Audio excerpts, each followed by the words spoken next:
औज़ु बिल्लाहि मिनश्शैतानिर्रजीम वलौ अन्नहुम आमनु वत्तक़ौ लफ़तहना अलैहिम बरकातिम मिनस्समा। अगर वो लोग ईमान लाते और तकवा इख्तियार करते तो लाज़िमन हम खोल देते आसमान से बरक़ात को, यानी आसमान से बरक़ात का नुज़ूल होता। अल्लाह ताला आसमान से बरक़ात का नुज़ूल फरमाते हैं और ये होता है, और बहुत से वाक़यात से ये हमारे सामने आता है।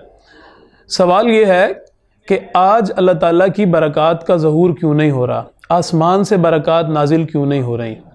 एक बुज़ुर्ग ने एक अजीब कैफ़ियत में ये बात कही थी जब उनसे ये पूछा गया कि आज की जो सूरत हाल है उसकी क्या वजह है और ये सारी आफतें और मसाइब और ये सब कुछ क्यों है।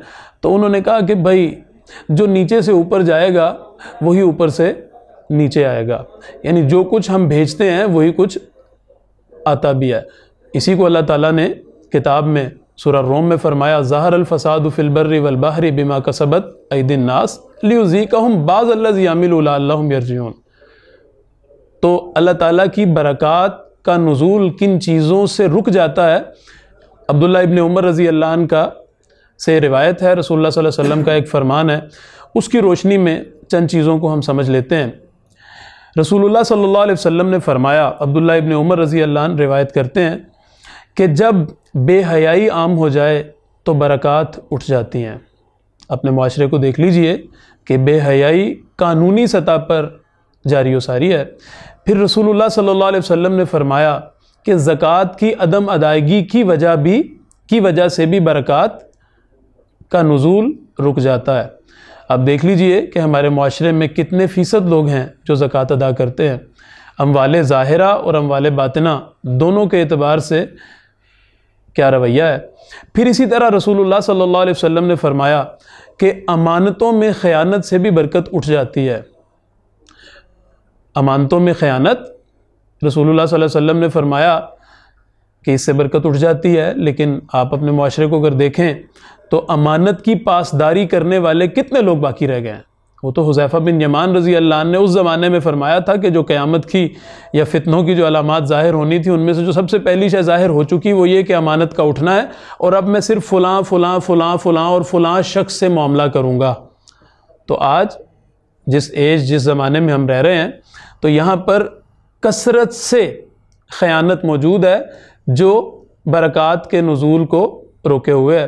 फिर इसी तरह से रसूलुल्लाह सल्लल्लाहु अलैहि वसल्लम ने फ़रमाया था बदअहदी भी बरक़ात के नुज़ूल को रोक देती है।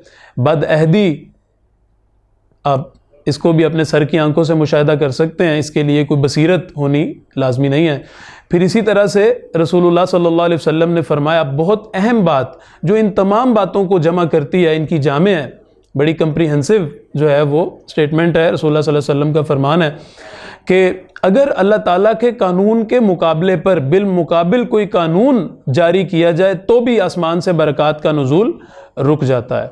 पूरी दुनिया के अंदर और ख़ास तौर पर उम्मत इजाबत उसको शौरी तौर पर रसूलुल्लाह सल्लल्लाहु अलैहि वसल्लम के फ़रमान आली शान के इस हिस्से पर गौर करना चाहिए कि वो बेबरकती की इस कैफियत से अगर निकलना चाहते हैं तो उन्हें अल्लाह ताला के दीन को तरजीह अव्वल बनाना होगा, अपनी इनफरादी ज़िंदगियों में भी, अपनी स्टेट लेवल पर भी और इस उम्मत की सतह पर भी।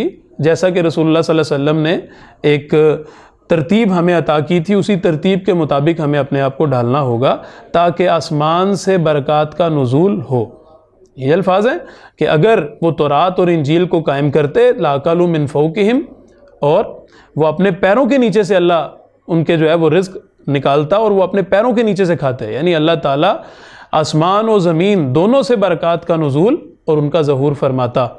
तो बरक़ात के नुज़ूल का रुक जाना दरअसल हमारी बदआमालियों का नतीजा है, जिनकी निशानदेही रसूलुल्लाह सल्लल्लाहु अलैहि वसल्लम के इस फ़रमान आली शान से हमारे सामने हुई है, जिसका हमने सरसरी सा मुताला किया है। अल्लाह ताला से दुआ है कि अल्लाह ताला हमें इन तमाम बदआमालियों से निकल कर अपनी इस्लाह की तरफ माइल होने वाला बनाए, ताकि आसमान से बरक़ात का नुज़ूल हो, हम अल्लाह ताला के पसंदीदा बंदों में शुमार हों, हमारी इस दुनिया में भी हमारे लिए ये सारा वक्त जो है वो रहमत बन जाए और आखिरत में भी अल्लाह ताला हमसे राज़ी हो जाए और हमें जन्नत में दाखिल कर दे। आमीन या रब्बल आलमीन।